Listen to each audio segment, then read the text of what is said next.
آپ ایک بار کہہ کر تو دیکھتی، میں ساری شرارتیں چھوڑ دیتی، مگر آپ ہیں تو غیر سگا تو آپ کا بیٹا اور نگی ہے، میرا سگا تو میرا بھائی ہے، میرا ماں جایا جس نے 2 مہینے میں میری خیر خبر لینا بھی گوارا نہیں کیا۔ بھابھی کا بس نہیں چلتا کہ وہ مجھے کسی شرابی یا ریڑے والے کے ساتھ ہی بیاہ دیں، مگر میری قسمت میں صرف در بدر کی ٹھوکریں ہیں، کبھی یہاں کبھی وہاں، جن کا اپنا کوئی پوچھنے والا نہیں ہوتا ان کو یوں ہی سب ذلیل کرتے ہیں۔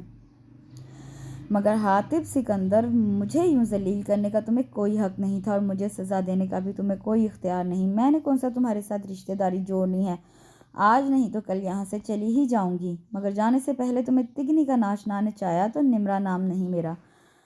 نمرا کو جو بے خبری میں سزا دی گئی تھی اسے دلی رنج ہوا، ایک ٹھیس لگنے سے تمام دکھ یاد آ گئے تھے اسے، مگر روانی سے بہتے آنسوؤں کو پونچھتے ہوئے اس نے ہٹ درمی اور ضدی پن لوٹ آیا تھا، اور اب وہ جلے پیر کی بلی کی طرح کمرے میں چکر کاٹ رہی تھی۔ حاتب آنکھیں موندے اس اکھڑ اور بد زبان نمرا کے متعلق ہی سوچ رہا تھا۔ پورا ایک ہفتہ گزر گیا، وہ نظر نہیں آئی۔ وہ اس کی فطرت جان گیا تھا کہ وہ خود کو نڈر اور بااعتماد سمجھتی ہے، اور یہ کہ نصیحت کرنے پر تو بھڑک اٹھتی ہے، اس لیے اسے سبق سکھانے کے لیے سمجھانے کے بجائے یہ طریقہ اپنایا تھا۔ گاؤں میں اب کوئی گڑبڑ نہیں ہوئی تھی، اس کا مطلب ہے ہوش ٹھکانے آ گئے ہیں تمہارے نمرا بی بی۔ اس کے خیالات کو منتشر باہر کی چیخ و پکار نے کیا تھا۔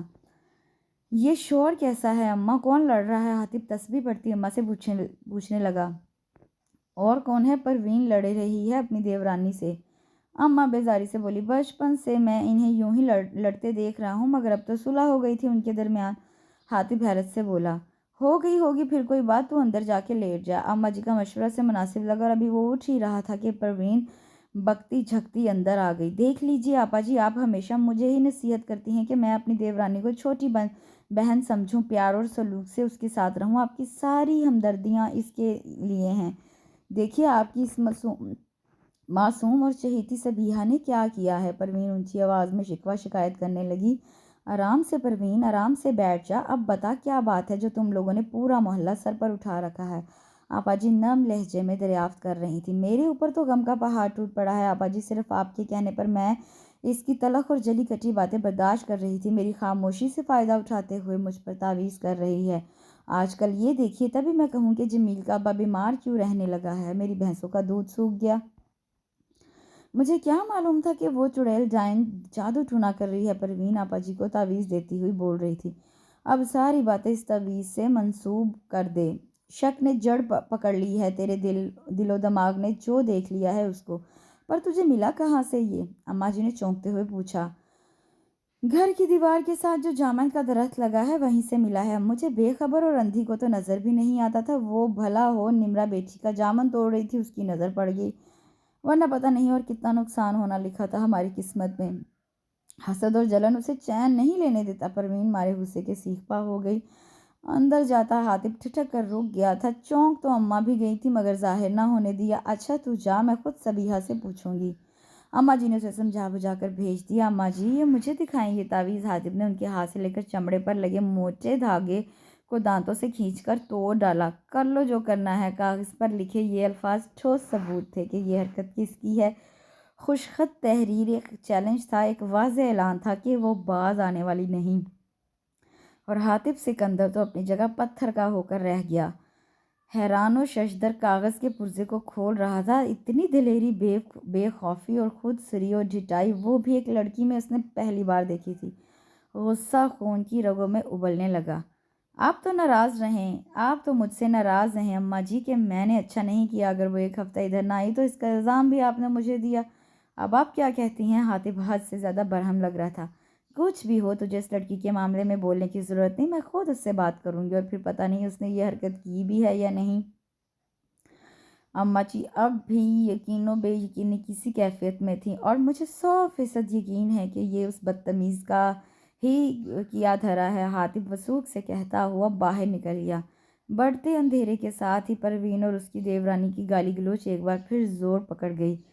تم اتنے دن نہیں آئی تو میں نے سوچا میں ہی اپنی بیٹی کو دیکھ آؤں۔ کیسی ہے میری بیٹی؟ آپا جی نمرا کے برابر بیٹھتی ہوئی شفقت سے بولی۔ ٹھیک ہوں، انداز روکھا سا تھا۔ میری بیٹی ناراض لگتی ہے، آپا جی نے اس کے نروٹھے پن کو دیکھ کر شہداگین لہجے میں پوچھنے لگی۔